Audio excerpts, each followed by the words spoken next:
Ini ada sebuah kisah. Ini nyata, ini sebuah perenungan untuk kita. Ada orang tua, ada seorang bapak.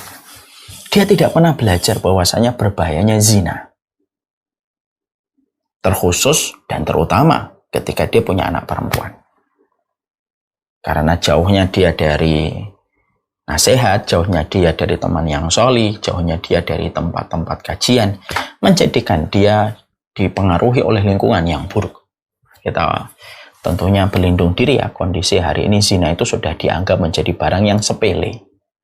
Tidak menutup mata kita, gratifikasi sekarang pun tidak lagi berupa uang, tapi gadis-gadis yang bisa dizinai yang dipesankan secara khusus. Na'udzubillah min dzalik. Ada seorang bapak. Na'udzubillah min dzalik. Nasallallahu alaihi wasallam. Na'udzubillah min dzalik. Nasallallahu alaihi wasallam. Maaf ya. Kita berlindung diri. Ada seorang bapak yang dia hidup dalam pengaruh yang buruk. Tidak punya ilmu, tidak dapat nasihat. Di awal-awal kehidupan beliau memiliki posisi yang cukup mentereng dengan berbagai macam kemudahan materi yang dia peroleh. Materi yang berlimpah ditambah dengan pengarah yang buruk, nah itu toksik betul itu. Sudah uangnya banyak, lingkungannya nggak baik. Nah itu udah beracun banget itu sebenarnya. Beliau memiliki uang yang banyak dengan posisi mentereng. Kondisi di lingkungannya, kondisi yang terbiasa untuk berjudi, terbiasa untuk ya keluar negeri dengan berbagai macam yang dilakukan. Dan tentunya terbiasa dengan sebuah perzinahan, booking perempuan. Nah untuk bidang sampai akhirnya melakukan perzinahan. Waktu berjalan. Dan kita paham ya secara ilmu, oh ternyata zina itu kan kita mengetahui dari perkataan Imam Syafi'i, zina dainun. Wa qadauhu fi ahli, zina itu utang, dan cara membayar hutang itu adalah dengan dizinai keluarganya kalau dia tidak bertaubat. Maka pada saat itu dia belum bertaubat, sampai satu waktu dia mendapati putrinya sudah semakin besar. Dan satu waktu putrinya berzina, dan sudah hamil sebelum perzinahan. Dan sudah hamil sebelum pernikahan. Beliau dalam kondisi kayak disambar geledek di siang hari. Ya, beliau marah besar, marah dia kepada laki-laki yang menzinai putri yang dia cintai, dia sayangi gitu. Maka sang laki-laki ini tentunya tetap mau bertanggung jawab. Dalam tanda kutip, walaupun itu sebenarnya bukan tanggung jawab ya kalau kayak gitu ya. Tapi masyarakat kita sudah menyebut dengan kata bertanggung jawab. Ya sudah, akhirnya laki-laki itu menikah. Dalam perjalanan dia, ketika dia mendapati perjalanan keluarga anaknya tidak baik, sering bertengkar, karena dimulai dari satu dosa yang dilakukan oleh mereka. Sang bapak ini berpikir panjang gitu. Sampai pada satu waktu sang bapak mendengarkan sebuah kajian tentang masalah zina. Disitulah dia baru tersadar, menangis panjang gitu. Bahwasanya perbuatan zina yang terjadi dan menimpa kepada anak ada hubungan erat dengan perzinahan yang dia lakukan.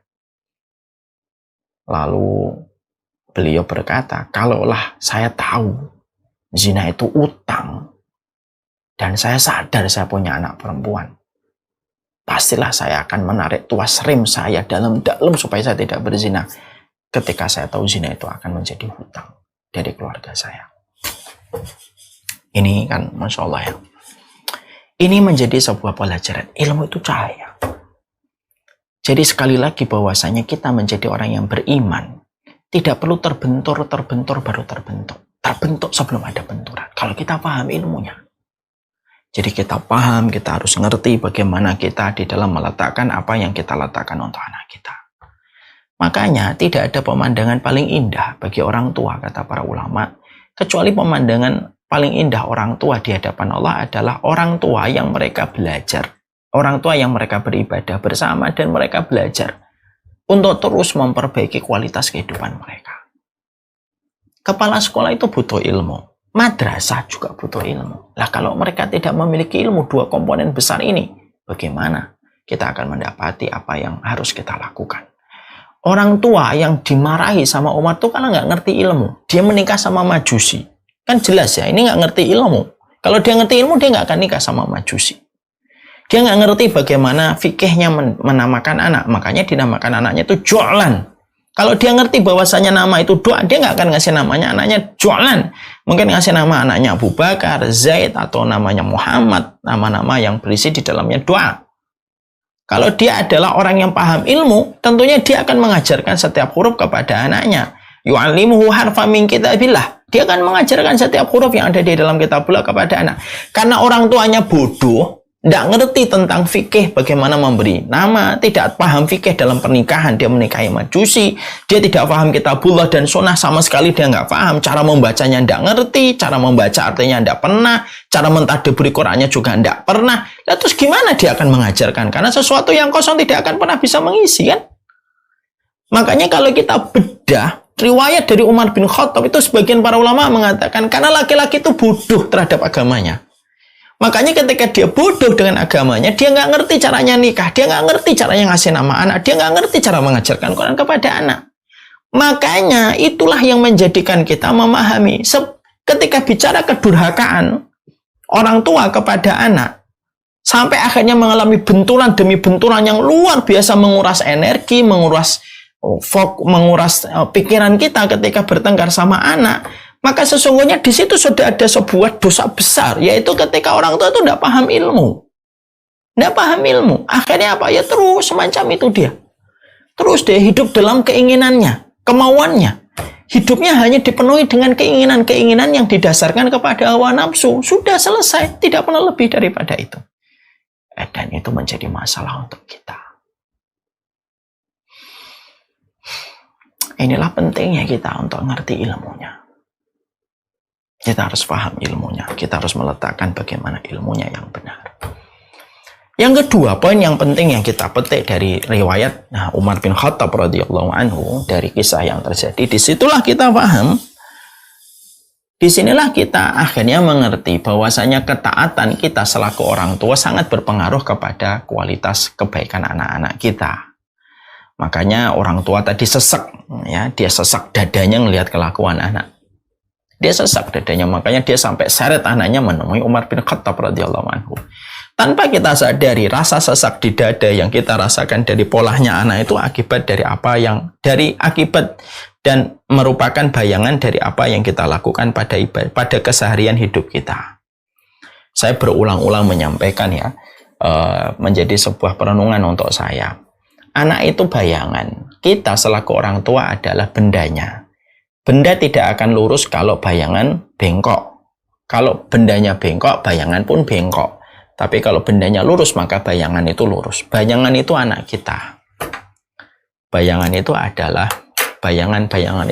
anak kita. Bendanya itu adalah kita sendiri, selaku orang tua. Makanya ketika seseorang di dalam kehidupan ini tidak memperbaiki hubungan dia dengan Allah, maka sesungguhnya dengan apa dia bisa meminta kepada Allah supaya Allah menjaga anaknya. Karena kaidahnya sederhana, ihfadillah yahfadka, jagalah Allah maka Allah yang akan menjaga anakmu. Ketaatan kitalah yang akan menjaga anak-anak kita. Makanya saya selalu menyampaikan ada dua waktu yang kita harusnya menarik tuas rem kita supaya berhenti dari dosa. Saya itu selalu berkata gini sama anak-anak muda gitu. Sama anak-anak muda yang baru hijrah gitu. Saya selalu sampaikan begini, Bu.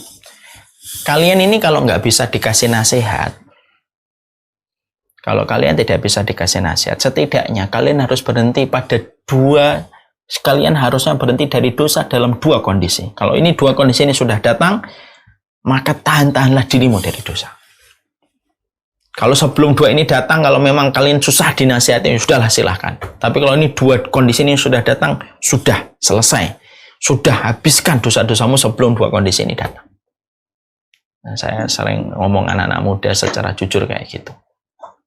Mereka tanya itu, Ustadz, dua kondisi itu apa? Satu, kalau ibumu sudah meninggal dunia dan bapakmu sudah wafat. Kalau ibumu sudah meninggal, bapakmu sudah meninggal, sudah. Tinggalkan dosa. Loh kenapa Ustadz?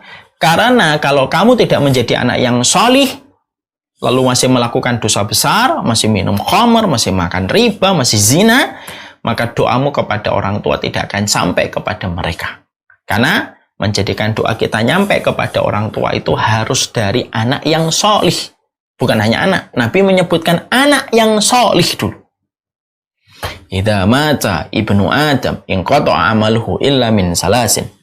Kalau anak Adam meninggal dunia, terputus seluruh amalnya kecuali 3 perkara. Salah satunya, kata Nabi, waladun solihun yata'ulahu. Anak yang solih yang mendoakan orang tua. Nabi tidak menyebutkan kata waladun doang, tapi Nabi menyebutkan waladun solihun. Anak yang solih, berarti harus solih. Jadi kalau kalian, orang tuamu sudah meninggal, kok kalian masih minum alkohol, mabuk-mabukan, minum riba lah, buka aurat lah, zina lah, naudzubillah min dzalik. Kok masih melakukan itu? Yang paling kasihan adalah orang tua kalian. Terbujur kaku di alam barzah, menanti doa, tetapi tidak pernah mendapatkan kiriman doa. Bukan kalian tidak mendoakan, mungkin kalian mendoakan, tapi dosa kalian menghalangi doa kalian. Masya Allah. Saya ngomong sama anak muda yang baru hijrah. Kalau orang tua sudah meninggal, sudah, riba tinggalin, alkohol tinggalin. Tutuplah auratmu kalau orang tua sudah meninggal dunia. Karena tidak ada kado terindah untuk orang tua kalau sudah meninggal dunia kecuali doa, dan doa terpengaruh dengan kesolihan.